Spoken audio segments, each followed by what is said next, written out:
ಇವತ್ತು ಇದನ್ನು ಮಂಜೂರಾತಿ ಮಾಡಿದ್ದು 2005 ತಾನೆ 21-22 ಜಮೀರ್ ಅಹಮದ್ ಖಾನ್ ಸಾಹೇಬರು ಮಂತ್ರಿ ಆಗಿದ್ದರು, ನಾನು ಇದ್ದೆ. ಹಾಗಾಗಿ ಇವತ್ತು ಕೇವಲ 100% ಭಾರತ ಸರ್ಕಾರ ದುಡ್ಡು ಸಾಹೇಬ್ರೆ. ನಾನು ಇವತ್ತು ನಿಮ್ಗೆ ವಿನಂತಿ ಮಾಡ್ತೀನಿ, ಬಳ್ಳಾರಿ 2300 ಕೋಟಿ ರೂಪಾಯಿಂದು ಸುಮಾರು ವರ್ಷಗಳಿಂದ ಇತ್ತು. ಒಂದು ಮಾಡಿಬಿಟ್ಟು 100 ಅಂತ ಪ್ರಚಾರ ತಗೊಳ್ಳೋರು. ಜಮೀರ್ ಅಹಮದ್ ಖಾನ್ ಸಾಹೇಬರು ನನಗೆ ಒಂದು 4-5 ಪತ್ರಗಳನ್ನು ಬರೆದ್ರು. ಅದೆಲ್ಲವನ್ನು ಪರಿಗಣಿಸಿ ಬಳ್ಳಾರಿ ಮತ್ತು ಹೊಸಪೇಟೆ ಡಿವಿಷನ್ ಏನಿದೆ, ಇನ್ನೊಂದು 2 ವರ್ಷದಲ್ಲಿ ಒಂದೇ ಒಂದು LC ಗೇಟ್ ಇದೆ ಅನ್ನೋದಿಲ್ಲ, ರೈಲ್ವೆ ಗೇಟ್ಗಳಿರೋದಿಲ್ಲ. ಎಲ್ಲರಿಗೂ ಕೂಡ ಕೇವಲ ನಾನು ಮತ್ತು ಅವರು ಅಂತಲ್ಲ, ಇದಕ್ಕೆ ಕೊಡುಗೆಯನ್ನು ಕೊಟ್ಟಂಥವರು ರಾಷ್ಟ್ರದ ಪ್ರಧಾನಮಂತ್ರಿ, ನಮ್ಮೆಲ್ಲರ ನೆಚ್ಚಿನ ಸನ್ಮಾನ್ಯ ನರೇಂದ್ರ ಮೋದಿಯವರು, ನಮ್ಮ ರೈಲ್ವೆ ಮಂತ್ರಿಗಳಾದ ಸನ್ಮಾನ್ಯ ಅಶ್ವಿನಿ ವೈಷ್ಣವ್ ಅವರು, ನಮ್ಮ ಇಲಾಖೆಯ ಎಲ್ಲ ಮುಖ್ಯ ಅಧಿಕಾರಿಗಳು ಮಾಡಿದ್ದಾರೆ. ಆ ನಿಮಿಷದಲ್ಲಿ ನಾವು ಕೆಲಸವನ್ನು ಮಾಡ್ತಾ ಇದ್ದೀವಿ ಅನ್ನೋದನ್ನು ಹೇಳಿ, ಮುಂದಿನ ವಾರ ಚನ್ನಪಟ್ಟಣ ಅದಲ್ಲದೆ ಹೆಬ್ಬಾಳ, ಯಲಹಂಕ ಸುಮಾರು ಒಂದು 14-15 ROB RUB ಸಾಹೇಬ್ರೆ, ನನಗೆ ಮೊನ್ನೆ ಮೀಟಿಂಗ್ನಲ್ಲಿ ಇನ್ಮೇಲೆ ನಾನು ಮೀಟಿಂಗ್ ಎಲ್ಲ ಮೀಟಿಂಗ್ ಮೋಹನ್ ಬರ್ತಾರೆ, ನಿಮ್ಮನ್ನು ಕರಿತೀನಿ, ನೀವು ಬರಬೇಕು. ಯಾಕೆ ಬರಬೇಕು ಅಂತ ಅಂದರೆ, ಬಡವರಿಗೆ ಸಾಮಾನ್ಯರಿಗೆ ನೆರವನ್ನು ನೀಡಬೇಕಾದಂಥ ಕರ್ತವ್ಯ ನಮ್ಮದು. ನಾನು ಸ್ಲಮ್ಗಳನ್ನೆಲ್ಲ ಅವತ್ತು ರೆಗ್ಯುಲರೈಸ್ ಮಾಡಿ 1000 ರೂಪಾಯಿ ಕೊಟ್ಟರೆ ಅವ್ರವ್ರಿಗೆ ಜಮೀನು ಅವ್ರವ್ರ ಮನೆ ಅವ್ರಿಗೆ ಒಂದು. ನಾನು ಬಂದ ಮೇಲೆ ಎಲ್ಲಪ್ಪ ಕಾಂಗ್ರೆಸ್ ಸರ್ಕಾರ ಬಂತು ಏನು ಮಾಡ್ತದೋ ಅಂತ ಇದ್ದೆ. ಭಗವಂತನ ದಯೆ, ಜಮೀರ್ ಅಹಮದ್ ತಂದೆ ತಾಯಿ ಆಶೀರ್ವಾದ, ಅವ್ರು ಬಂದು ನಾನೇನೇನು ಮಾಡಿದೆ ಒಂದೂ ಕೂಡ ಚಾಚು ತಪ್ಪದೆ ಎಲ್ಲವನ್ನು ಕೂಡ ಇಂಪ್ಲಿಮೆಂಟ್ ಮಾಡ್ತಾ ಇದ್ದಾರೆ. ನಾನು ಅವ್ರಿಗೆ ಆಭಾರಿಯಾಗಿರಬೇಕಾಯ್ತದೆ. ಸರ್ಕಾರ ಬರ್ತದೆ, ಸರ್ಕಾರ ಹೋಗ್ತದೆ, ಅಧಿಕಾರ ಬರ್ತದೆ, ಅಧಿಕಾರ ಹೋಗ್ತದೆ. ಜನರ ಮಧ್ಯದಲ್ಲಿ ಯಾರಿರ್ತಾರೆ ಅವರೇ ಮಾತ್ರ ನಾಯಕರಾಗೋದು. ಹಾಗಾಗಿ ಇವತ್ತು ನಮ್ಮ ಮೋಹನ್ ಕುಮಾರ್ ಅವರು ಒಬ್ಬ ಆಡುಮುಟ್ಟದ ಸೊಪ್ಪಿಲ್ಲ ಅನ್ನುವಾಗಿದೆ. ಕಾರ್ಮಲ್ ಕಾಲೇಜ್ ಗೇಟ್ ಹತ್ರ, लेर सिंह जी कितने वर्ष था आपका? आप कितने वर्ष से बेंगलुरु में? ನೀವು ಎಷ್ಟು ವರ್ಷ ಇಲ್ಲಿದ್ದೀರಿ? ಯಾವತ್ತಾರು ಕಾರ್ಮಲ್ ಕಾಲೇಜ್ ಎಲ್ಲಿದೆ ಅಂತ ನೋಡಿದ್ರೆ ಯಾರಾದರೂ? ನೋಡಿ 40 ಕೋಟಿ ರೂಪಾಯಿ ಸ್ಯಾಂಕ್ಷನ್ ಮಾಡಿ ಮೋಹನ್ ಕುಮಾರ್ ನಿಮಗೆ ಬರ್ತದೆ, ಅದೂ ಅಲ್ಲೂ ಕೂಡ ಇವಾಗಲೇ ನಡೀತಾ ಇದೆ. BBMP ನಮಗೇನಾಗಿದೆ ಅದೇ ಬಂದಿರೋದು. BBMP ಅವ್ರಿಗೆ ಏನಾಗಿದೆ ಸರ್, ನಿಮ್ಗೆ ಯಾಕೆ ಇವತ್ತು ಹೇಳ್ತೀನಿ ಅಂದರೆ, ನಾವೆಲ್ಲ ಒಂದು ಅರ್ಥ ಮಾಡ್ಕೊಂಡಿದ್ದೀವಿ ಕಷ್ಟ ಏನು ಅಂತ. ಅಧಿಕಾರಿಗಳು ಅದು ಅರ್ಥ ಮಾಡ್ಕೋಬೇಕಾಯ್ತದೆ. ನೀವು ನನಗೆ ವಿನಂತಿ ಮಾಡ್ತೀನಿ, ಛತ್ತೀಸ್ಗಢಕ್ಕೆ ಒಂದು ಸಾರಿ ಬನ್ನಿ, ಅರುಣಾಚಲ ಪ್ರದೇಶಕ್ಕೆ, ಜಾರ್ಖಂಡ್ಗೆ, ಅಸ್ಸಾಂಗೆ, ತ್ರಿಪುರಾಗೆ, ಶ್ರೀನಗರಕ್ಕೆ, ಜಮ್ಮು ಕಾಶ್ಮೀರಕ್ಕೆ, ಬೇರೆ ಬೇರೆ ರಾಜ್ಯಗಳು ಹೇಗಾರು ಆಗಲಿ ನಾರ್ತ್ ಈಸ್ಟರ್ನ್ ಸ್ಟೇಟ್ಗೆ ಹೋಗಬೇಕು. ಮೋದಿಜಿಯವರ ಕಾರ್ಯಕ್ರಮ ಏನು, ಬಡವರೇನು, ಆದಿವಾಸಿಗಳೇನು, SC STಗಳೇನು, ಕುಳಿತುಕೊಳ್ಪಟ್ಟವರೇನು ಮತ್ತು ಅಲ್ಪಸಂಖ್ಯಾತರೇನು ಅನ್ನೋದನ್ನು ತೋರಿಸ್ತಕ್ಕಂಥ ಕೆಲಸವನ್ನು ಮಾಡ್ತಾಯಿದ್ದೀವಿ. ನನಗೆ ಭಾರಿ ಆನಂದ ಆಗಿದ್ದು, ನೀವು ರೋಡನ್ನು ವೈಡನ್ ಮಾಡಿ 240 ಕೋಟಿ ರೂಪಾಯಿ ಏನು ಇಟ್ಟಿದ್ದೀರಿ, ಇದನ್ನು ತಕ್ಷಣವೇ ಮಾಡಿ. ಇನ್ನೂ ನಿಮಗೆ 2 ವರ್ಷ 2 ತಿಂಗಳಿದೆ, ನನಗೆ 3 ವರ್ಷ 3 ತಿಂಗಳು 4 ತಿಂಗಳು ಇದೆ. ಅಷ್ಟೊಳಗಡೆ ಎಲ್ಲವನ್ನು ಕೂಡ ಮುಗಿಸೋಣ. ಇದಾಗೋದ್ರಿಂದ ಲಕ್ಷಾಂತರ ಜನಕ್ಕೆ ಅನುಕೂಲ ಆಯ್ತದೆ, ಸಾವಿರಾರು ಜನಕ್ಕೆ ಅನುಕೂಲ ಆಯ್ತದೆ. ಇದನ್ನು ಒಂದು ಸಣ್ಣ ಉಪಯೋಗವನ್ನು ನಾವು ಮಾಡಿದ್ದೇವೆ.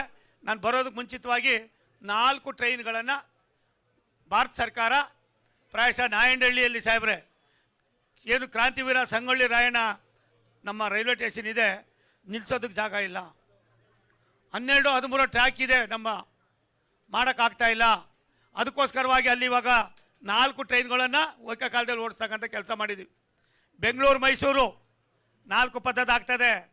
ಚಂದನ್ ಕುಮಾರ್ ವಿಜಯನಗರ, ಹಳೆ ವಿಜಯನಗರ ಹೋಯ್ತು. ಇದು ಜಮೀರ್ ಅಹಮದ್, PC ಮೋಹನ್, ಸೋಮಣ್ಣ, ರವೀಂದ್ರ ಅವರು ವಿಜಯನಗರ ಯಾವ ರೀತಿ ಬರ್ತದೆ ಅಂತ ನೀವು ನೋಡ್ತಾ ಇರಿ. ಅದಕ್ಕೆ ನಾನು ವಿನಂತಿ ಮಾಡ್ತೀನಿ, ಅಭಿವೃದ್ಧಿ ನಂದು, ಜಮೀರ್ ಅಹಮದ್, PC ಮೋಹನ್ ಅವರ ಕನಸು. ಇದನ್ನು ಬಿಟ್ಟರೆ ನಮ್ಮ ತಲೆಯಲ್ಲಿ ಬೇರೆ ಏನೇನು ಇಲ್ಲ. ಬಡವರಿಗೆ, ಬಡತನದಲ್ಲಿರೋರಿಗೆ ಎಲ್ಲ ಒಂದು ಕಡೆ ಸ್ವಾವಲಂಬಿಗಳಾಗಿ ಬದುಕಬೇಕು ಅನ್ನೋದು ನಮ್ಮ ಬಯಕೆ ಆಗಿದೆ. ಈ ಕೆಲಸ ನಾವು ಮಾಡಿದ್ದೀವಿ. ಏನು ರಾಷ್ಟ್ರದ ಪ್ರಧಾನಮಂತ್ರಿಗಳು ಯಲಹಂಕದ ಹತ್ರ ಇಡೀ ದೇಶಕ್ಕೆ, ದೇಶದಲ್ಲೆಲ್ಲೂ ಇಲ್ಲ ಒಂದು ಲಾಜಿಕ್. ನಿಮ್ಗೆ ಕರ್ಕೊಂಡು ಹೋಗ್ತೀನಿ, ಅದನ್ನು ನೋಡ್ಬೇಕು ನೀವು. ಅದು ನೋಡಿದ್ರೆ ಆನಂದ ಪಡ್ತೀರಿ. ಅದನ್ನು ಮಾಡ್ತೀವಿ. ರಾಷ್ಟ್ರದ ಪ್ರಧಾನಮಂತ್ರಿಗಳೇ ಅದರ ಶಂಕುಸ್ಥಾಪನೆಗೂ ಬರ್ತಾರೆ. ನಮ್ಮ ಮಂತ್ರಿಗಳಾದ ಅಶ್ವಿನಿ ವೈಷ್ಣವ್ ಅವರು ಕೂಡ ಬರ್ತಾರೆ. ಆ ಕೆಲಸವನ್ನು ನಾವು ಮಾಡ್ತೀವಿ ಅನ್ನೋ ಮಾತನ್ನು ಹೇಳಿ ದುಬಾಸಿ ಪಾಳ್ಯ ನಿಮ್ಗೆ ಗೊತ್ತು. ಆ ದುಬಾಸಿ ಪಾಳ್ಯದ 50 ವರ್ಷದಿಂದ ಮಾಡಿರಲಿಲ್ಲ. 50 ಇಯರ್ಸ್ಗೆ ಕೌನ್ ಬಿ ನೈ ಕಿಯಾ ಥಾ ಜೈರ್ ಸಿಂಗ್ ಜಿ. ಯಾಕೆ ನಿನಗೆ ಹೇಳ್ತೇನೆ ಅಂದರೆ ನಿನಗೆ ಅರ್ಧ ಕನ್ನಡ ಅರ್ಧ ಹಿಂದಿ. ನಾನು ನಿನ್ನ ಹತ್ರ ಹಿಂದಿ ಕಲಿಯೋಣ ಅಂತ ಅಂದ್ಬಿಟ್ಟು ಹೇಳ್ತೀನಿ. ಹಾಗಾಗಿ 34 ಕೋಟಿ ರೂಪಾಯಿಗಳನ್ನು ಮೊನ್ನೆ ತಾನೇ ಸ್ಯಾಂಕ್ಷನ್ ಮಾಡಿಕೊಟ್ಟಿದ್ದೀವಿ.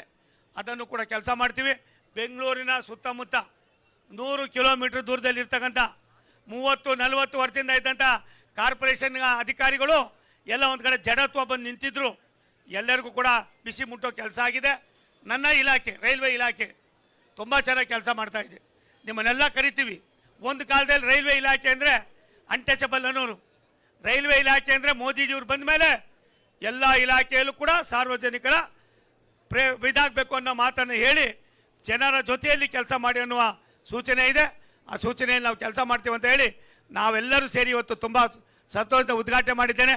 ಜಮೀರ್ ಅಹಮದ್ ಅವರಿಗೆ, PC ಮೋಹನ್ ಅವರಿಗೆ ನನ್ನ ಸವಿನಯ ಪ್ರಾರ್ಥನೆ, ಇದೇನಾದ್ರು ಇದಕ್ಕೆ ಉಪಯೋಗ ಆಗಬೇಕಾದ್ರೆ ದಯವಿಟ್ಟು ಅದನ್ನು ವೈಡನಿಂಗ್ ಮಾಡಿ ಪ್ರಾಯಶಃ ಯಾವ್ದಾರು ರಸ್ತೆಗೆ ಬೇಕಾದ್ರೆ ನಿನ್ನ ಹೆಸರೇ ಇಡ್ತೀನಪ್ಪ, ನನಗೇನಿಲ್ಲ.